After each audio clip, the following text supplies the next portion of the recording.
देखिए बंधुओं, कैसे वीर एकलव्य एक आदिवासी धनुर्धारी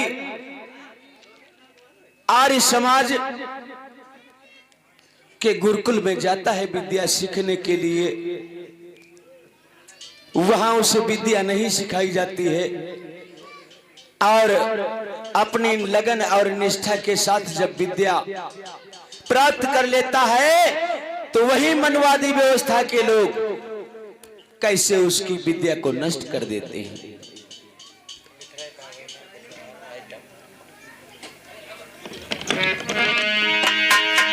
श्रोता कर ध्यान जरा देना, श्रोता कर ध्यान जरा देना, यह चंद्रोदय की गाथा।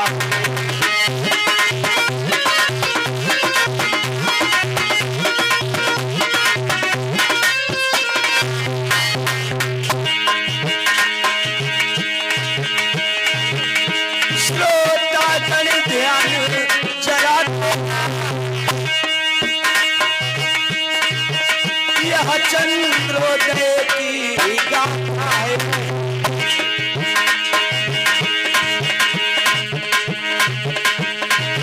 श्रोता कर ध्यान जरा देना, यह चंद्रोदय की गाथा है। मेरे संग जो तुम्हें सुनाते हैं, मेरे संग जो तुम्हें सुनाते हैं, वह वीर एकलव्य।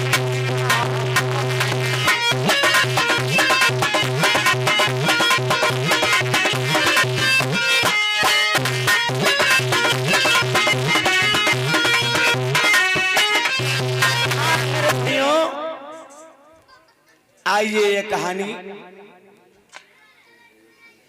एक राज्य पड़ता है श्रृंगवेरपुर। ये श्रृंगवेरपुर की कहानी है बंधुओं। श्रृंगवेरपुर के राजा जिनका नाम था हिरण्यधनुष और उनकी पत्नी का नाम था मलिनी। आज प्यारे सज्जनों, हिरण्यधनुष और माता मलिनी और इनके एक पुत्र था जिसका नाम था अभियुद्धन। वीर एकलव्य के बचपन का नाम था अभियुद्धन और इसका पुनः वीर एकलव्य नाम कैसे पड़ा वो कहानी के माध्यम से आप लोग जानेंगे। तो साथियों, एक बार राजा और रानी दरबार में बैठे हुए हैं।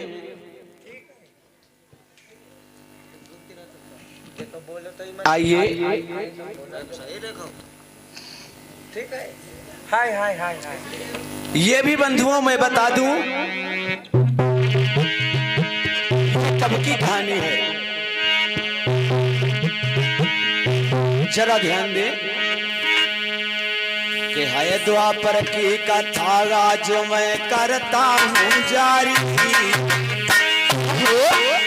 भाइयों वीर एकलव्य धनुर्धर भारत में भारी, उसी की कथा सुनाता हूँ।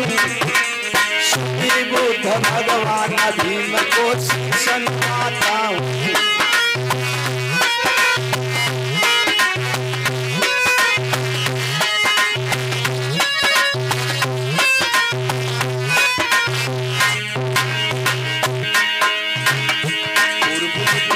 बताता है महाभारत प्रारंभ पहले किए गाथा। शस्त्र विद्या सिखलाते थे, द्रोणाचार्य धनुर्विद्या के गुरु कहते थे।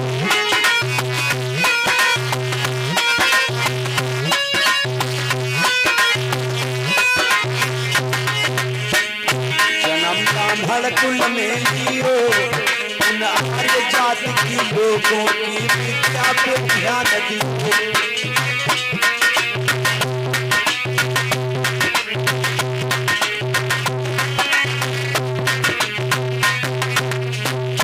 देश के मूल आदिवासी करके के उनसे धरना पूर्ण करके सत्यनाशी।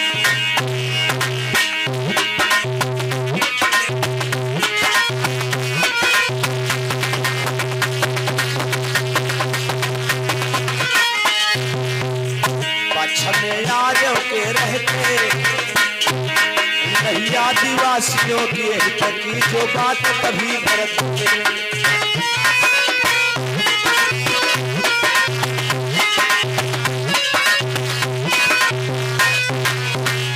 दूर से उन्हें भगाते थे और पांडव वहीं सीखने विद्या जाते थे।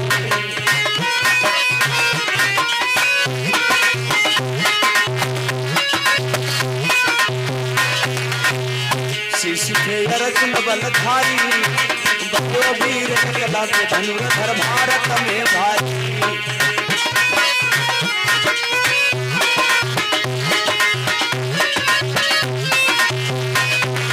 हमारे भाइयों, जिस समय हस्तिनापुर में आचार्य गुरु द्रोणाचार्य जी कौरवों और पांडवों को अस्त्र शस्त्र विद्या सिखला रहे थे, ये महाभारत के पहले की कहानी ही बंधुओं। आइए कहानी की तरफ चलते हैं। तो है श्रृंगवेरपुर राज बड़ो सुख धाम, सुनो मेरे भाई।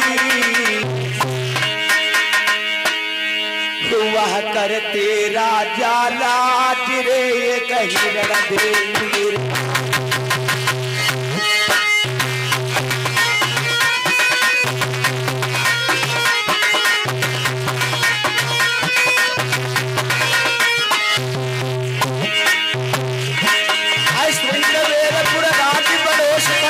सुनो मेरे भाई, सुनो मेरे भाई।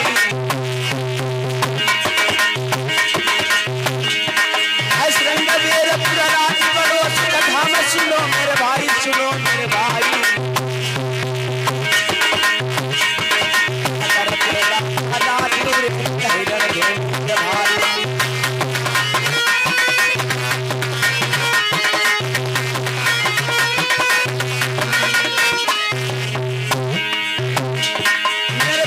बैठे राजा रानी दोनों महलों के बीच, उसी वक्त वहां पे भैया पूजन पहुंचो। अब तो धीरे धीरे कथा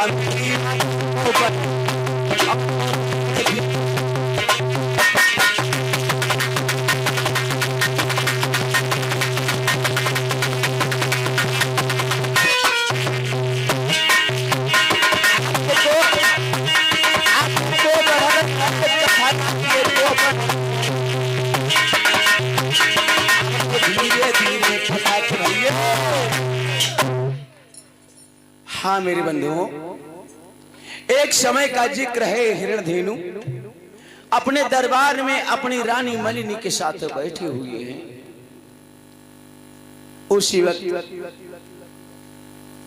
उनका बेटा, जिसका नाम आप लोगों ने विश्वविख्यात धनुर्धारी वीर एकलव्य के नाम से सुना होगा, उसी वीर एकलव्य का नाम बचपन का था अभियुद्धन। अभियुद्धन साथियों,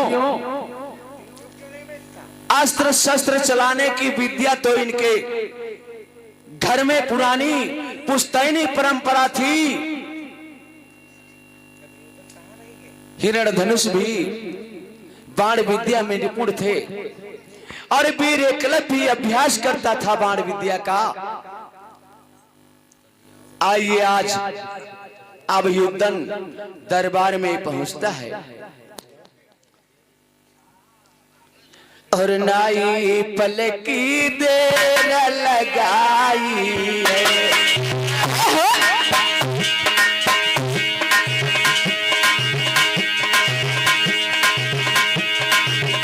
नाई पलकी देर लगाई भैया लगा दरबार पहुंची गयो आई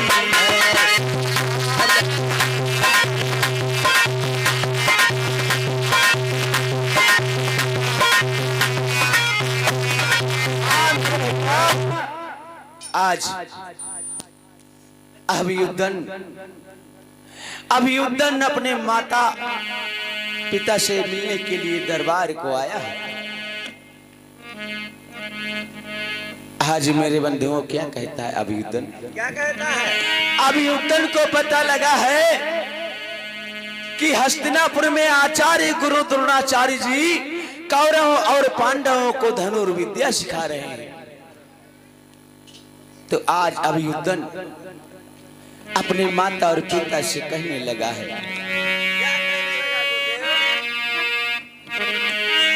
आज अपनी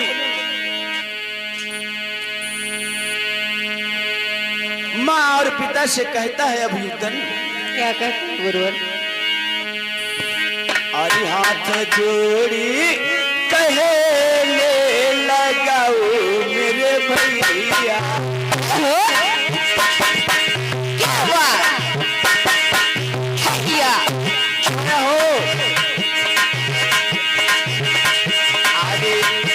जोड़ी कहे ये लगाओ मेरे भैया, मेरे पिता सुनो मेरी बात जी।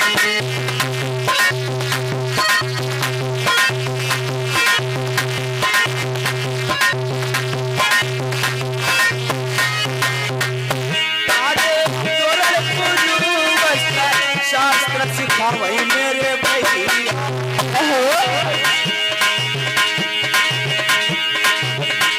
अरे दुर्गा गुरु वस्त्र शास्त्र सिखावई मेरे भैया। अब विद्या सिखाना कहाँ आ जा।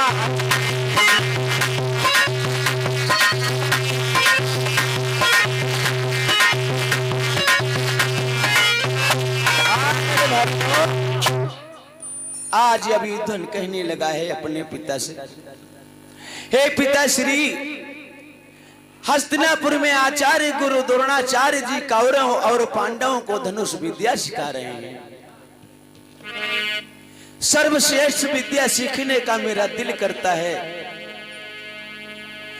थोड़ी धनुर्विद्या मेरी कमजोर है पिताजी, मैं हस्तिनापुर जाना चाहता हूँ। तुम ले मैं नहीं लेता।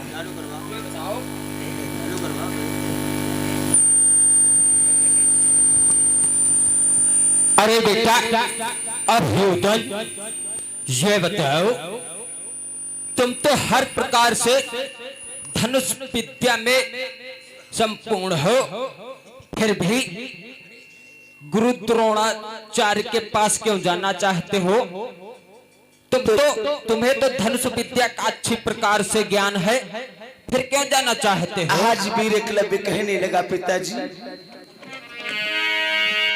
कहने लगा पिताजी, मैं धनुर्बाण विद्या में निपुण नहीं हो पाया हूं। सुना है कि आचार्य गुरु द्रोणाचार्य जी हस्तिनापुर में कौरवों और पांडवों को विद्या सिखा रहे हैं, और मैं बहुत बड़ा धनुर्धारी बनना चाहता हूँ। आचार्य गुरु द्रोणाचार्य से विद्या सीखने का मेरा बहुत मन बना है। मैं हस्तिनापुर जाना चाहता हूँ, लेकिन बात क्या है बंधुओं, आज हिरण्यधेनु कहने लगे, बेटा अरे हम आदिवासी हैं बेटा, जानते हो कि हमारे भारत में हमारा वर्ण कौन सा बना गया है? हमारा वर्ण मनु जी ने शूद्र बनाया है। हम अछूत जाति में हैं, हमें जो है अस्त्र शस्त्र शिक्षा दीक्षा ग्रहण नहीं कर सकते। धर्म के वेदों में नहीं है कि शूद्र विद्या ग्रहण कर सकता है, ऐसा नहीं हो सकता है। हाज बंधुओं, और हिरण धेनु भूपाल प्रजा खुशहाल सुनो सरदारी, और सुख से जीवन बिता रही राजा की परंपरा।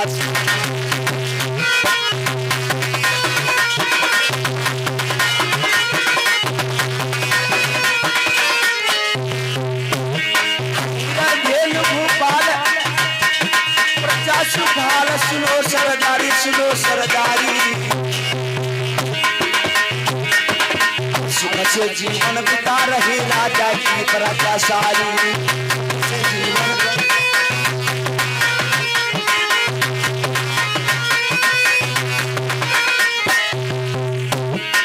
धर्म परायण भूपति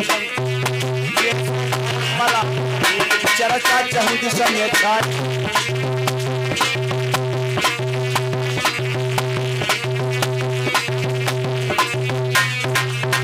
समय छाई, ये धरना चाहूंगी समय छाई। क्या हो धर्म परायण भूपति समय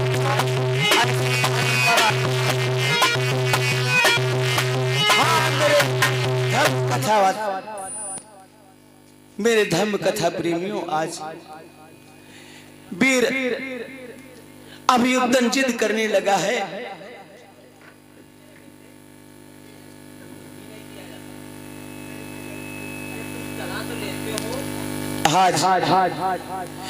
अभियुद्धन कहने लगा है, पिताजी मैं हस्तिनापुर जरूर जाऊंगा, लेकिन महाराज के समझाने पर भी अभियुद्धन नहीं मानता है। मेरे बंधुओं, हाथ जिद कर देता है, और बच्चे के जिद के आगे माता पिता को झुकना पड़ता है। कहता है, और है एक तमन्ना पिता मेरी धन विद्या सीखन जाऊं,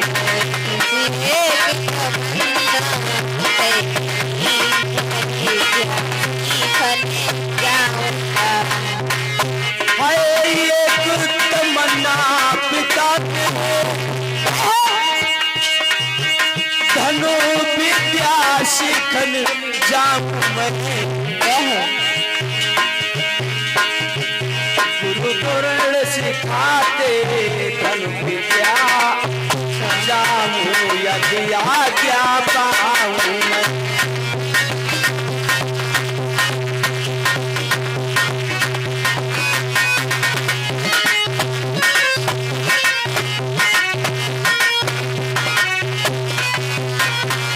भैया आज अभियुद्धन जिद कर रहा है। मेरे भाइयों, तो राजा रानी भी बच्चे के जिद के आगे छोटे पड़ जाते हैं और अपने पुत्र को आज्ञा दे देते हैं, कहते हैं बेटे जाओ, लेकिन ध्यान इतना रहे कि बहुत जल्द ही विद्या सीख करके वापस घर को आ जाना। आज अभियुद्धन अपने माता पिता को प्रणाम करके हस्तिनापुर के लिए रवाना हो जाता है। इधर देखिए,